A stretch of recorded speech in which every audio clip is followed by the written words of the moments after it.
Hey guys, welcome back to another Skyrim mods video. This video is pretty simple, honestly. There's no massive overhauls or just massive game-changing mods, but more so just a bunch of small mods that were kinda underrated, and I'm kinda disappointed they went underrated, so I decided to give them a showcase.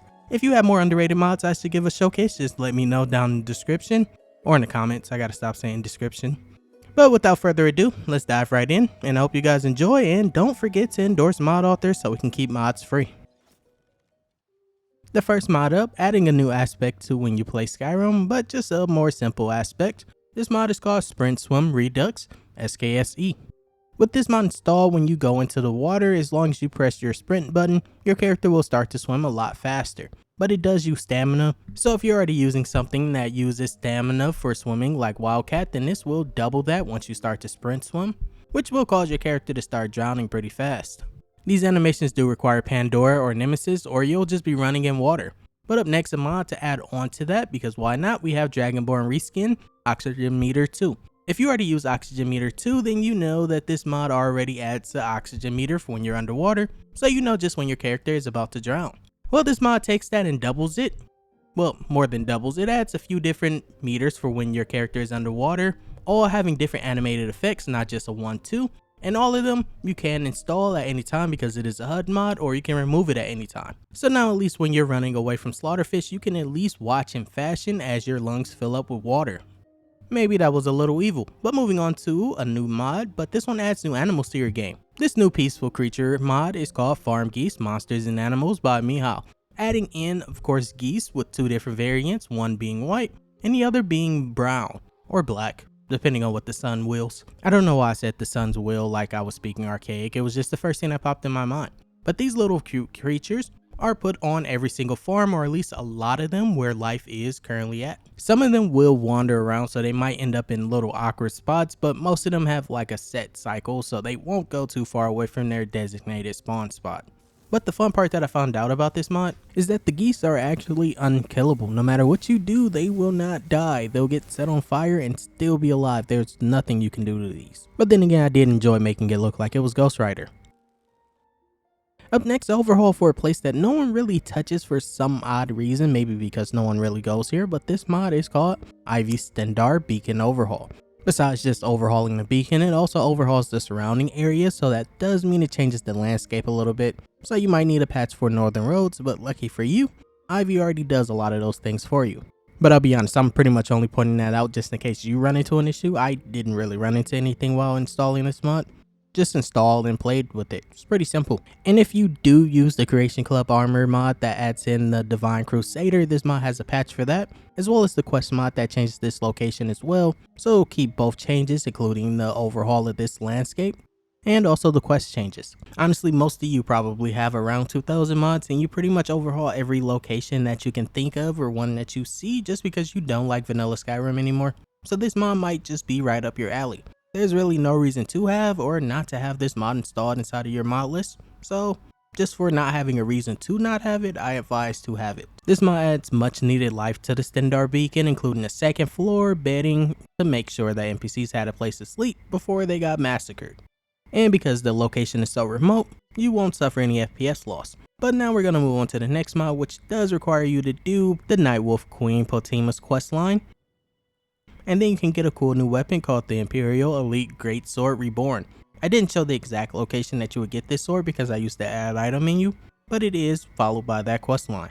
As you can see, this mod adds in a giant greatsword to your game, and based on the mod description, it is based on the Dark Souls 3 greatsword. I ended up killing the first NPC I saw in that game and kind of ruined my save, so I just threw the game away. But at least we have Dark Souls in Skyrim now. And this sword isn't just for looking cool, pretty much. It has new custom effects that scale with your smithing skill from level 1 up to level 5, where you can then add on your own custom enchantment to make it even more deadly or overpowered. And honestly, looking at this greatsword, I can already tell that a lot of people are going to have issues with it being on the character's back, considering it is too large. But then again, it's Skyrim, so I doubt it really matters too much. And I did want to point out that this weapon cannot be sharpened because of its damage scaling, but that shouldn't matter too much.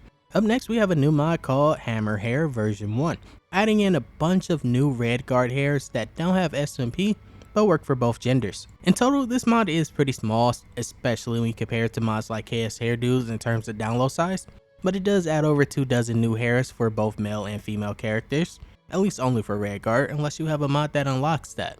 And if you're asking why I never use Redguards in my showcase, it's because I teleport from the main menu.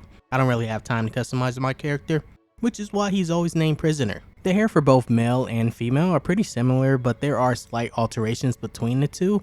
And yes, you can change the color of your hair. Once again, I teleported from the main menu, that's why it's this color. But then again, you're probably not even asking questions and I'm talking to myself. The unfortunate part about this mod though is that while in the middle of me showcasing, it did update and add a few more hairs which I didn't showcase here. So I may return to this in the future just to update this mod list showcase, but then again, it does look like the mod author plans to update even further than the new hairs that they just added. So I might be showcasing it a few times. And honestly, now that I'm thinking about it, I don't think I've ever done a video on character overlays or just character customization best mods. I've never thought to do one until now. This next mod is for overhauling the useless ward inside of Skyrim, making it pretty strong. This mod is called 360 wards. Besides just changing the ward to now cover your entire character so now nothing will get through your defenses, it also adds in a mechanic where if you get hit a few times, it will break depending on the amount of damage done to the shield. So it will be very useful for early in the game if you have a lot of magicka because it lasts a few hits, but when you start fighting stronger enemies like giants, they'll begin to break it in one hit, but at least you don't take damage for it, so after they break it, you can just run right away. And I do want to point out just really quickly that this isn't a cast and forget spell like Witcher when you cast Art. You have to continuously cast it like a regular ward inside of Skyrim unless you have something changing that. But for the most part you will be using magicka until your shield breaks, or until you decide to be a true Nord and actually kill your enemies. This next mod, I have no idea how I was supposed to do a cinematic showcase, but this mod is called SearchUI, get any item instantly. It's pretty much a cheat engine but super simple. Using a hotkey you bring up a search menu, and then once you search, a new menu pops up that's basically an inventory. You can take things out or add things in. And while you're thinking that this mod might not be as useful as something like ModX, I have to let you know that that would be a lie. At base you can get about 1 item per click, but if you have the MCM installed, which comes with the mod, but if you don't have MCM Explorer, it might not work. But SearchUI you can customize the max results, such as lowering it down from 1,000 to maybe only 10 items at a time. You can also change the consumable quantity from 1 to 200 or whatever you want to, or filter out certain items. This next mod overhauling a location that I have never been to in vanilla Skyrim, but this mod is called Ruins of Rkund Overhaul. If I said that wrong, I'm pretty sure you guys will let me know down in the comments, but I feel like I said that wrong. But this mod overhauls this location, adding much needed immersion, so it isn't just a destroyed Dwemer ruin, but also looks like people tried to at least raid this place not too long ago before you arrived, and that kind of makes sense considering exploring Dwemer ruins is kind of a common thing considering they like to sell the item. This mod also makes the Dwemer ruin appear a lot bigger than when it was in vanilla, adding in new destroyed buildings, most of which you can't really explore, but it does at least add on to the atmosphere, so it's like an equal trade-off. And like I mentioned before, this location is pretty remote considering I've never been here before, so it shouldn't destroy your FPS when you completely overhaul this area with this new mod. Honestly, I wonder if the RSI land is just cunned. But up next we have a new armor mod, one by Chakra SSE, one of my favorite mod authors. But this new armor mod is called Armor of Alessia. Also, a quick side note about Chakra is that they make most of their armors for non-EMB users, so it sometimes look a lot different compared to what they were expecting. But honestly, even in this lighting, this armor looks absolutely amazing. This armor is unisex and it can be crafted at any forge with really no special requirements besides having ebony requirements. It's pretty much one-to-one with the vanilla ebony armor, so instead of getting that old ugly ebony armor, now you can look cool with this new armor that no one else wears considering this is a standalone. And it also comes with a new cool sword, but I will say about the sword you should probably ignore my sheath facing outward. I never decided to fix it, I've been too lazy, but at least this armor looks pretty cool. The weapon matching the armor in terms of requirement to craft alongside, equaling the same stats as the ebony armor and sword.